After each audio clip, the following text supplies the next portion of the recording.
Meron po silang mga katanungan na sa tingin ko po kahit papaano masasagot ho natin, mga bossing.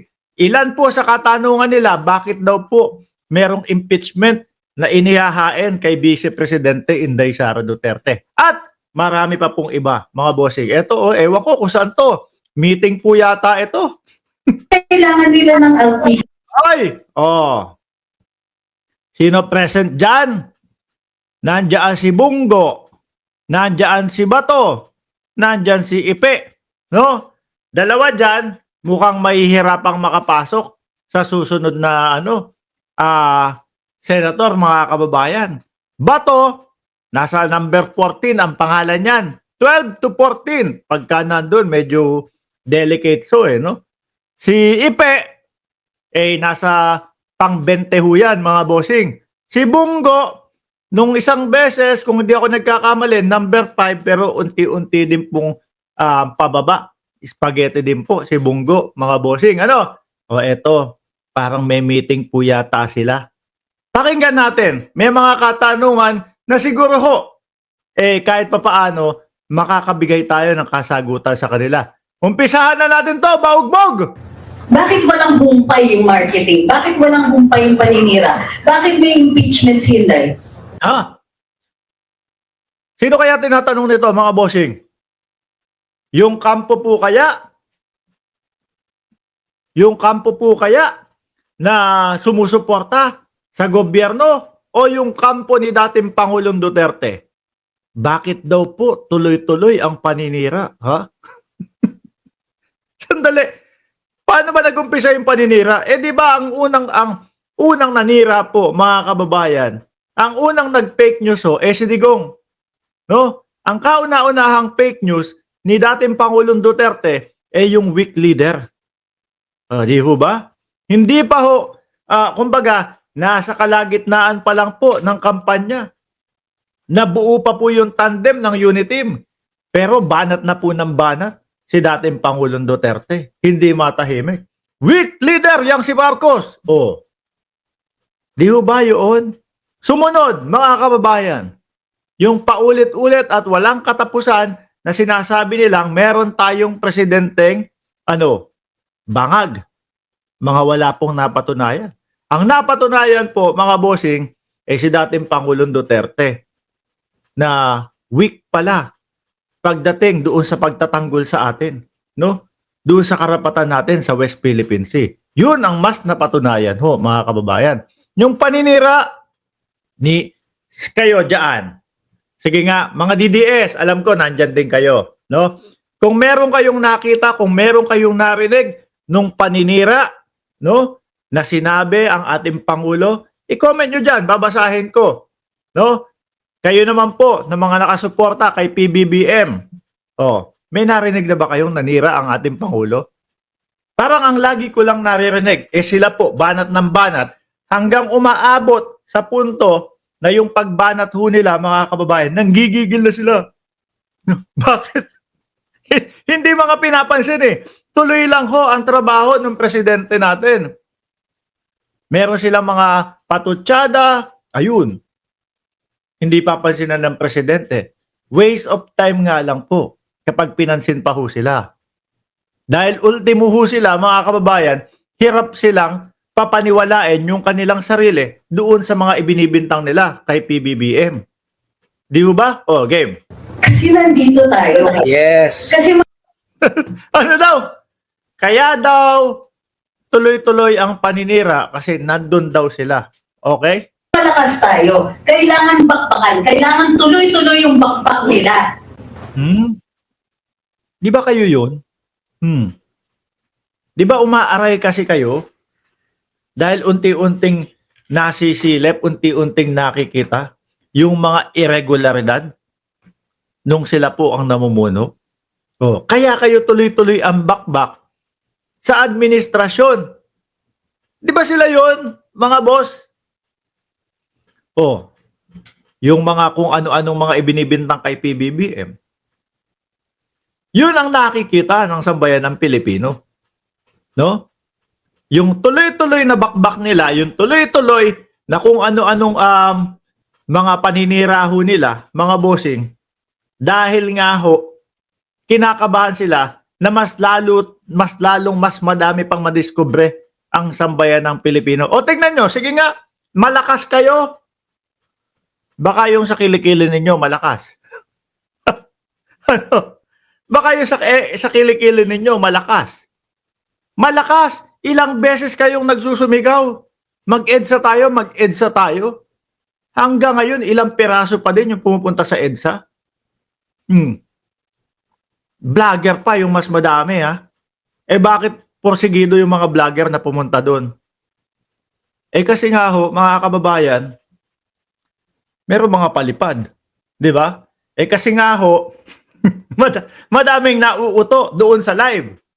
O kaya, tara punta tayo doon, no? DDS tayo eh, no? Pero pag makita mo, bakit nag-enjoy lang pala sa pagla-live kasi madaming palipad. O, tuloy ko ha? Sa kabila. And the only reason they're continuing, kasi pwede na sila banjing na, dami nilang pera, di ba? Banjing na lang sila. Tala na yung mga yan. No. Banjing na lang daw po kasi madaming pera. Mga kababayan.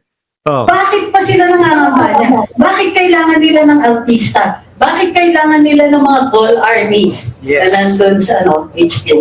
Kailangan ng artista. Saan yun? No? Parang wala akong nakikitang artista, mga bossing. Yes. Oh, yes, no. Bakit? And they keep coming.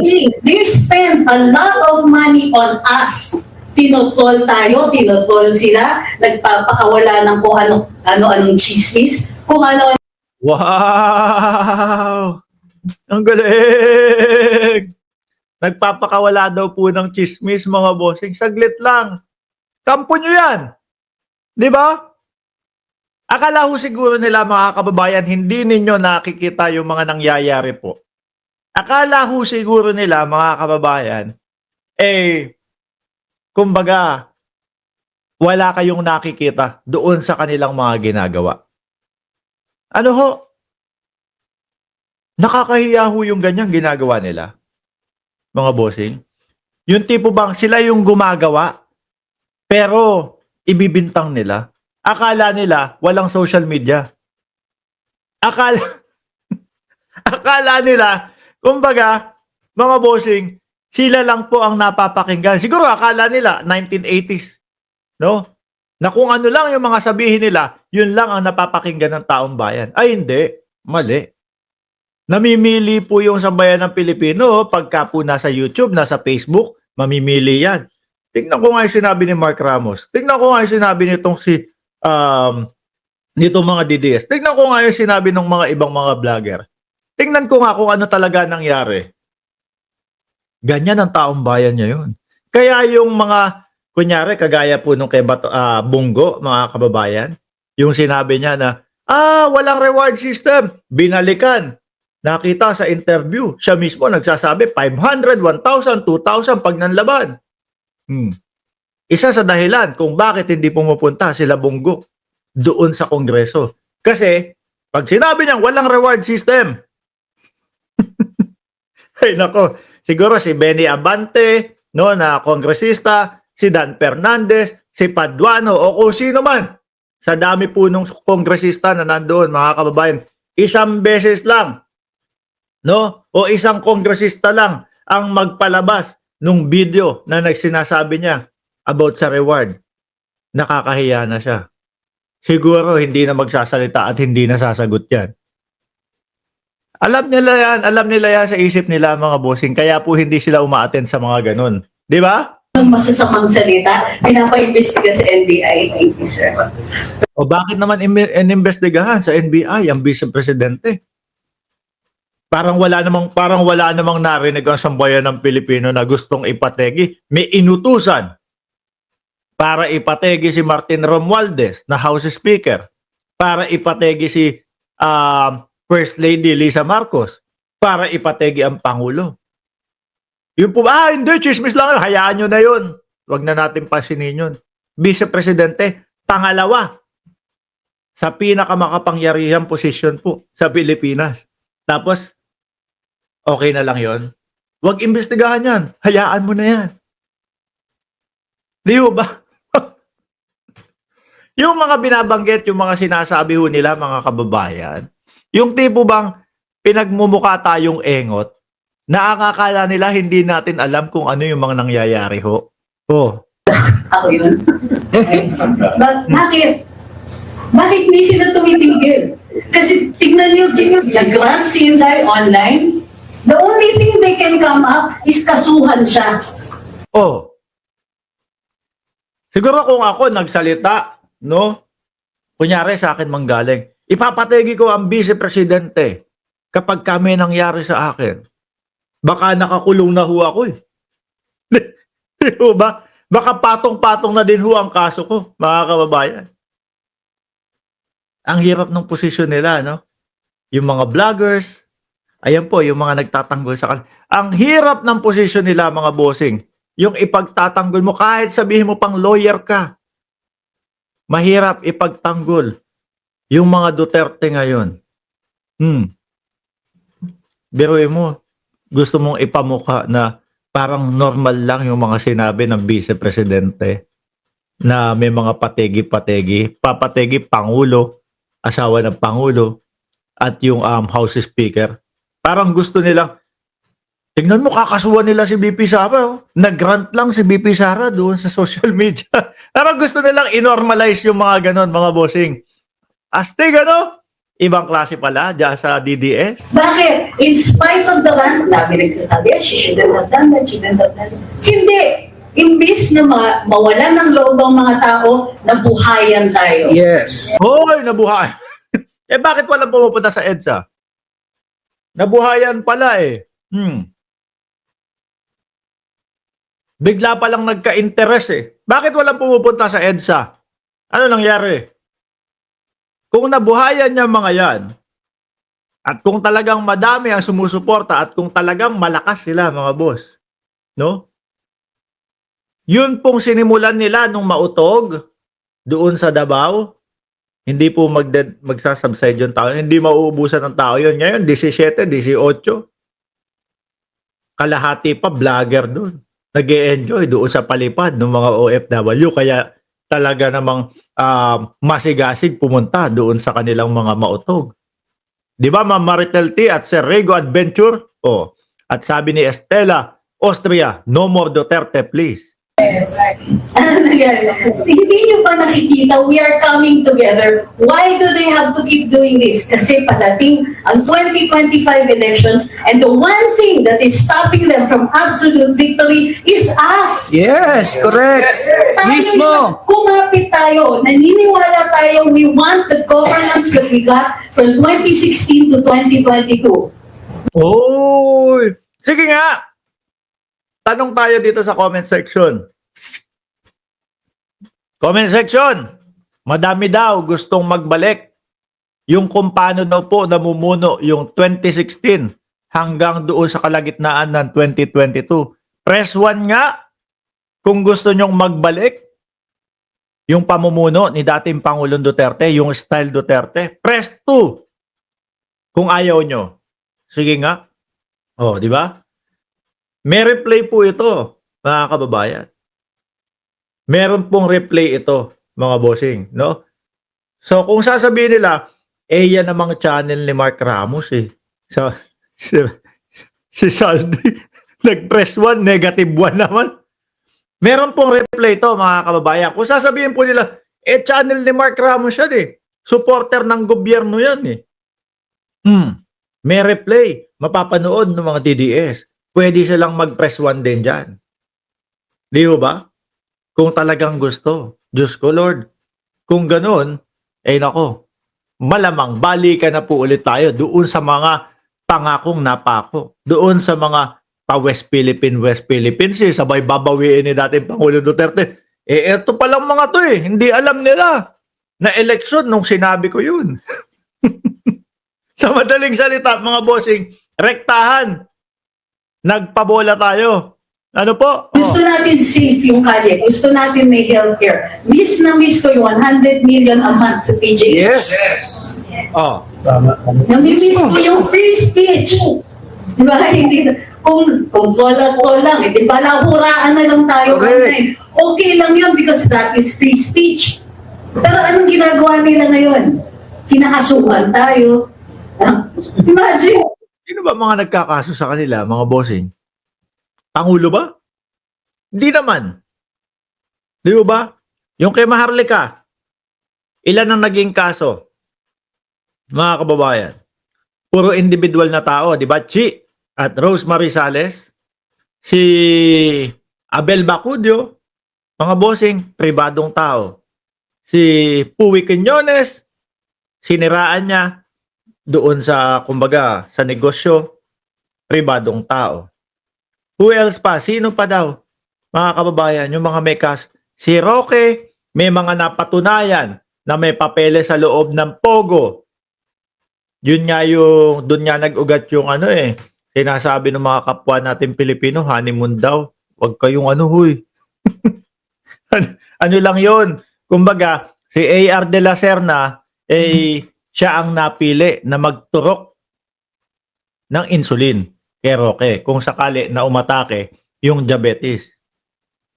Pangalawa, mga bank accounts nila Roque. Pangatlo, yung Chinese na nahuli doon sa sinasabi ni Roque na hindi sa akin nakapangalan yan. Hindi nga sa kanya nakapangalan. Nakapangalan sa PH2. Pero ang tanong, sino po ba yung mga incorporators nung PH2? Sila lang din pong mag-anak. Paano hindi masasabing may dapat i-explain si Roque diyan? 'Di ba? Sino pa yung may mga kaso? Madami pa po kung iisa-isahin natin, mga kababayan. Halos may sinabi ba presidente nagkaso diyan Wala. Tinatanggalan ng page. Nagpatawag ng vlog. Sandali. Meron pang mga may kaso, sila Banat Bay o si Lord. Sino pa? Sila General Torre yun. Sila General Torre naman, sila yung mismong humarap doon sa mga Kojik. Di ba? Sila yung mismong humarap sa Kojik. Kaya meron po silang karapatan na sabihin na etong mga tao na to, may sala sa batas to. Kasi itinatago yung pugante, etc., kung ano pa. Etong mga tao na to, may mga ginawang sedition to, etc. May karapatan sila. Sila nandun no? At kung pwede nga lang no? Sambayan ng Pilipino maging testigo para doon. Dahil po, yung mga vloggers nila naka-live, mga bossing. Naka-live doon, di ba? Kaya kitang-kita ho natin na sila yung bumubuntal sa mga kapulisan. Sabi ni Sharon Trasadas, tanong ko lang, Duterte administration, ano po ba magandang ginawa ninyo sa bansang Pilipinas? Ayan, tinatanong, baugbog lang ang sakalam with Roque. Kaya na, kung sino po yung mga maghahanap kay baugbog, nandyan na po yan, ha? Nandyan na po. Erwin Lopez, balahura nga kayo. Ba't mo naman sasabing balahura sila, Erwin? Kasi kung saan daw umiihi doon sa EDSA, nung nag-EDSA sila. Sabi ni Janelle Vanderhars, number 466. Shoutout sa iyo, madam. Nagsusumbong congressmen against vloggers. Bakit? Nasaktan sila. Kasi fake news yung mga vloggers ninyo. Di ba? Yung mga congressman daw po, yung mga nasa Quadcom daw po, sinusumbong yung mga vloggers nila. Puro pa may make news yung sinasabi ho nila, mga kababayan. Umpisahan mo doon kaila Jason sa. Umpisahan mo doon. Mahilig sa fake news yun. Tinakpan ko po yung bibig ko, mga bossing Hindi ko kayang gayahin si Jason sa Pagka kasi nagsalita akong ganyan, kita nyo ngipin ko. Yung kay Jason sa isa lang nakauslido, no? 1 million daw yun kada buwan, sabi. Hindi ako naniniwala doon. 1 million, walang pampagawa ng pustiso. Nasaktan sila and we keep going. Hindi nila tayo na-convince. Yung iba sa atin nilapitan, inofera ng pera, tinanggap pa. Sa akin nga, walang ino-offer. sa kanila pa. Ako, eto, oh. Talagang mahal ko lang po ang ating bayan. At gusto ko lang po talaga na makita ng sambayan ng Pilipino kung ano yung makakatotohanan. Di ba? Sa kanila, may offer. Sana all. No? Sana all. Kayo pa, yung mga vloggers ninyo. Kapag kausapang pera yan, madali ho yan. Di ba? Pansinin nyo na lang ho, mga kababayan. Pansinin nyo yung mga vloggers nila kapag ka nag-live ho, 1 oras na. No? 1 oras na nakalipas, nandyan, sayaw-sayaw lang. Ba't hindi makapag-umpisa? Kasi wala pa sa 500 yung viewers eh. Ba't hindi makapag-umpisa agad-agad? Kasi entertainment muna para madami munang palipad. Di ba? Maabot ng 2-3 oras. Mga kababayan. O baka sabihin ninyo, Mark Ramos, bakit naiinggit ka doon sa palipad nila?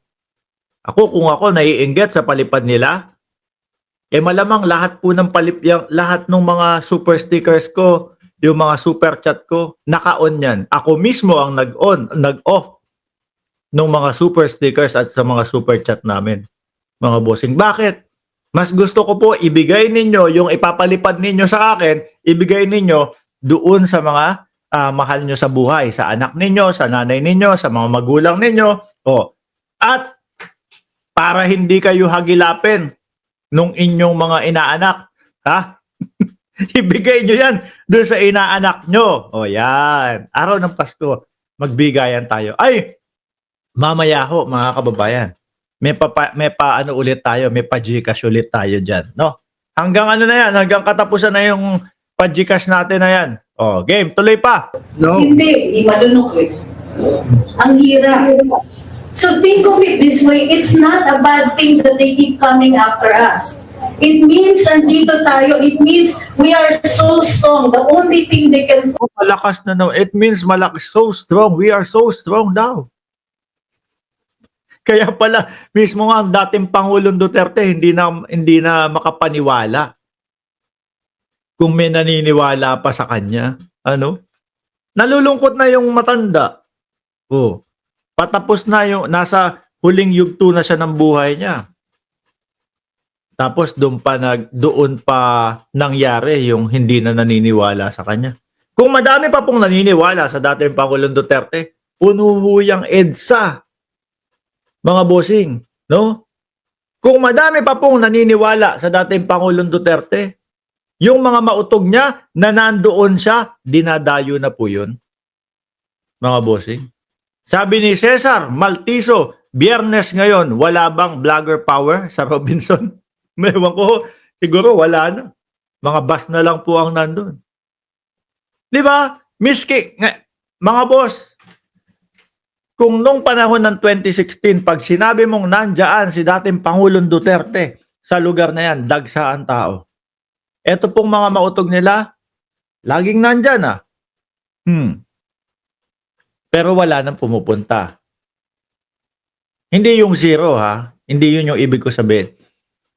Konti na lang ang pumupunta. Wala nang spark. Ilang beses ba naman na ang Pangulong Bongbong Marcos, bumabatak yan. Hanapin mo ebidensya. Wala. Kayo ba hindi tatabangan nun? Weak si Bongbong Marcos. Pero yung presidente ho natin, mga kababayan, hanggang ngayon ipinaglalaban ang karapatan natin sa West Philippine Sea. Yun ba yung weak leader? At us is money. Mismo. O sige, may pera sila. Pero hindi nila mabili ito paninindigan natin. Yun ang masama. Bakit tayo Uy, talaga pala, may nagbabayad daw sa kanila, binibili sila. Totoo. Totoo, meron ako mga kilala. Dati ayaw kay Kibuloy. No? Dati panay ang banat kay Kibuloy. Pero nung nagkahipa na ng hangin, mga bossing, napakagaling daw po ni Kibuloy. May mga vlogger kayong ganun, ha? Kung totoo na may nagbabayad sa inyo, malamang yung mga vlogger na yun, wala na dyan agad.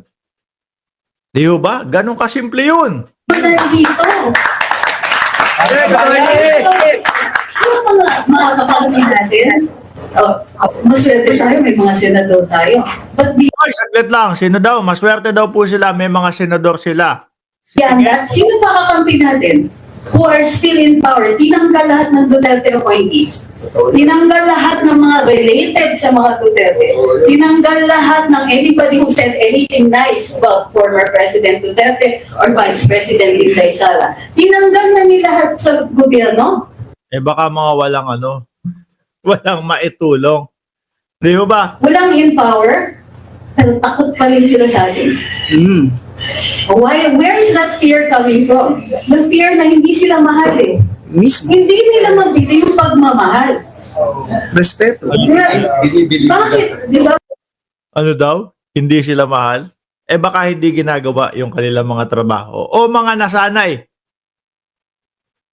ng pabanjing-banjing lang doon sa trabaho, mga bossing.